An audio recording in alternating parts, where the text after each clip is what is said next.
carnival. This year, she had convinced her cousin Stephen to go to the carnival with her. They had a great time on the rides. Finally, only the Ferris wheel was left. Lucy and Stephen were in the Ferris wheel when they heard a terrified cry. A girl in the box before them had somehow slipped past the safety rail and was dangling perilously from the rail high up in the air. Stephen immediately swung into action. He nimbly climbed up the sturdy frame and reached level with the girl who was hanging on for dear life. He carefully inched along the rods till he reached the carriage. He grasped her hands firmly and pulled her back into the carriage. The Ferris wheel owner immediately started the machinery, bringing them back down to the ground level. Everyone praised Stephen, and Lucy said, "I am really glad we both came to the carnival today."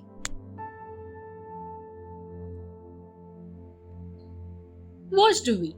Monsoon is the best time in Mumbai, Shabana thought. She was riding the double-decker bus, sitting upstairs, of course. She loved the front seat the most, where the rainwater from the window in the front splashed her face.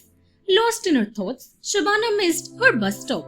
When she tried to get down, the bus was so crowded that she had to fight her way all the way down. She managed to get down 2 stops after her own. The downpour was persistent, the water up to her knees and visibility very poor. Shabana could not get another bus and had to walk through it all. Gosh, it was difficult. Shabana somehow managed to reach home. Mother was standing at the door looking very worried. "Where were you?" she asked Shabana as she helped her daughter get into drier clothes. As Shabana recounted her adventures, she smiled, thinking, "Monsoon is the best time in Mumbai." A brave act. Marissa was traveling in India with a friend.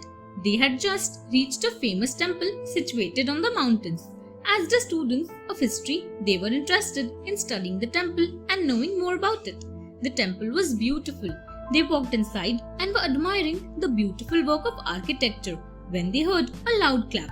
It shook the entire temple. Suddenly, there was water everywhere. A cloud had burst over the temple, flooding the entire area. Marissa did not know swimming very well, but she was worried about her friend and the priest of the temple. Braving the floating debris coming her way, she found them both and dragged them to a house built on a high mountain. The house was empty, but they were safe, so they waited there as the flood covered the land below them slowly. Finally, 3 days later, a helicopter was sent up to rescue them and they reached home soon after. Watch out for that tree. Spike was spending his vacation at his Aunt May's house. One day, Spike and his cousin Terry picked their cycles up and rode to the market to buy eggs and bread for breakfast. Aunt had given Spike a small bag for the eggs, which he hung at the back of the cycle. Terry rode behind Spike, giving directions. "Turn left. No, I mean turn right. Turn right." Poor Terry, she was always confused between right and left. On their way back, Terry said, "Turn left," when she really meant right. So Spike turned left and right into somebody's garden. The lady of the house saw him turn in and came running out. Spike became scared and banged into a tree. The cycle fell on top of him, and so did the eggs. When Terry came running into the garden, she saw poor Spike looking dazed with egg yolks running down his face. Oh, how they all laughed at Spike's adventures over breakfast. Thanks for watching.